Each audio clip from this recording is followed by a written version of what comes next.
అండి అందరికీ నమస్తే. తిన్నారా అన్నము? నేనైతే ఇప్పుడే తిన్నా ఫ్రెండ్స్. పైన బట్టలన్నీ ఉతికారేసిన కదా. ఈరోజు అయితే 3 రోజుల నుంచి ఒకటే వర్షం. ఈ ఒక్క రోజు అయితే వెళ్తరిచ్చింది. ఎండ అయితే బాగా గాయలే కానీ వాన అయితే పడలా. అన్నీ ఉతికేసిన ఫ్రెండ్స్. రేపైనా శుక్రవారం కదా, శుక్రవారం పూట ఇప్పిన గుడ్డలు అన్నీ ఎందుకు ఇంట్లోనే అన్నీ ఉతికేసినాను. ఆల్మోస్ట్ ఆర్పినాయి. ఇంక మళ్ళీ ఇలాగే పెడితే మళ్ళీ వాన రావడం, మళ్ళీ 4 చినుకులు పడినా కూడా తడిచిపోతాయి. అన్నీ మడత పెట్టి ఇంట్లో పెట్టి వచ్చిపోతుందని వచ్చిన ఫ్రెండ్స్ పైకి.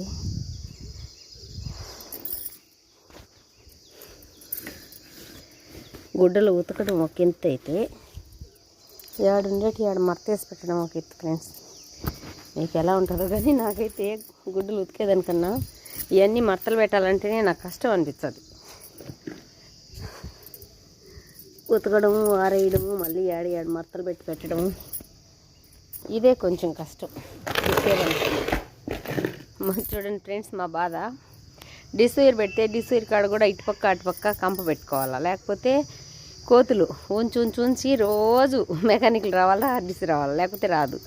నీళ్ళ ట్యాంకీ చూడండి, మన ట్యాంకీ కడిగిన వరలక్ష్మతానికి ట్యాంకీ కూడా మూత తీసి నీళ్లు తాగుతున్నాయి ఫ్రెండ్స్. ఒకసారి చూసినాము, ట్యాంకీ అంతా క్లీన్ చేసుకొని అప్పటి నుంచి అయితే ట్యాంకీ మీద కూడా ఇలా కంప కొట్టి పెట్టుకోవాలా. ఈ కోతులు ఎప్పుడు పోతాయేమో కానీ అప్పుడే మాకు ప్రశాంతంగా ఉంటుంది.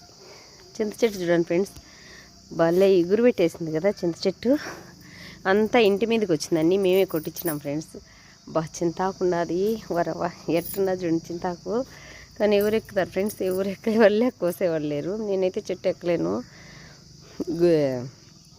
ఎగురు అయితే ఎంత బాగా వచ్చేసిందంటే అంత బాగా వచ్చేసింది చూడు చింత చెట్టు. చింత ఎగురు పప్పు చాలా బాగుంటుంది, నాకైతే చాలా ఇష్టం.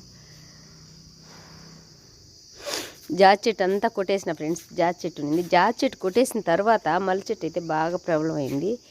మల్లెపూలు అయితే బాగుంటాయి, పెద్ద పూలు ఆడకున్నది. ఒక తీరు ఉన్నాయి, ఎందుకు లేని చెప్పి పోయలే నేను.